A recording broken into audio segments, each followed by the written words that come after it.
আমরা অনেক বাবারা রয়েছি, বাবারা যেন রাগ করবেন না, মনের ভিতরে নেবেন না কথাটা।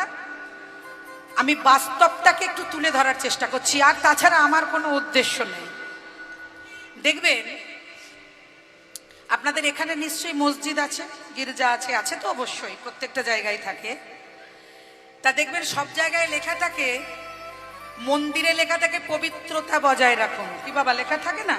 আচ্ছা, মসজিদে দেখবেন সেখানেও কিন্তু লেখা থাকে পবিত্রতা বজায় রাখুন, গির্জাতেও তাই। কিন্তু সবাই মেনটেন্স করে, কিন্তু আমরা সনাতনী না মেনটেন্স করি না। এটা রাগের কথা নয়, এটা শিক্ষার কথা। যদি বলেন কেন, মন্দিরের পাশে বসে তাস খেলার আড্ডা, সেটা কিন্তু কোনো জায়গায় নাই, না মসজিদে করতে দেবে না গির্জায় করতে দেবে।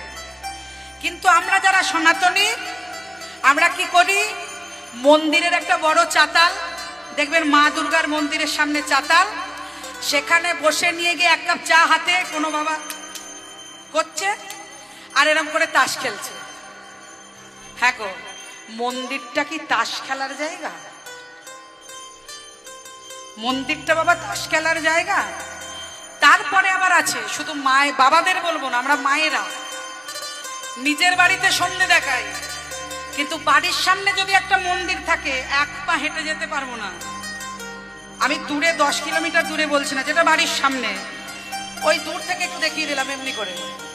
কিন্তু যখন ছেলেটা বা মেয়েটার বিয়ে হচ্ছে না, যখন ভালো চাকরি পাচ্ছে না, তখন 10 কিলোমিটার হেঁটে এসে বলবে, হে হে বাবা, হে ঠাকুর, আমার মেয়েটা নব সম্বন্ধ করছি গো, বিয়ে ভেঙে যাচ্ছে, ভালো দেখে একটা বর জুটিয়ে দাও, সামনের বছর একপালা কীর্তনের দায়িত্ব আমার, আমি ব্যয়ভার বহন করবো। হরি বল, হরি বল। তাহলে তুমি দিলে আমি তোমায় দেব, আর তুমি না দিলে আমি কোথায় পাবো? কি মা, বাস্তব কিনা বলো?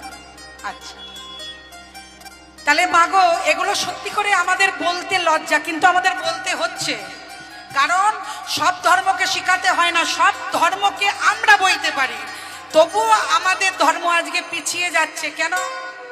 আমাদের নিজেদের গাফিলতির জন্য। নিতাই গৌর প্রেমানন্দে, হরি বল, হরি বল, হরি বল, হরি বল।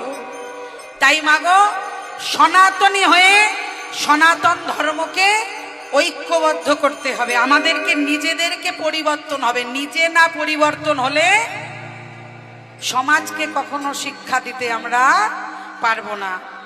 কোনো মাস্টার মশাই যদি বলে মাইনে পাচ্ছি ছেলে মেয়েদের পড়াবো না, তাহলে তো হবে না। মাস্টার যে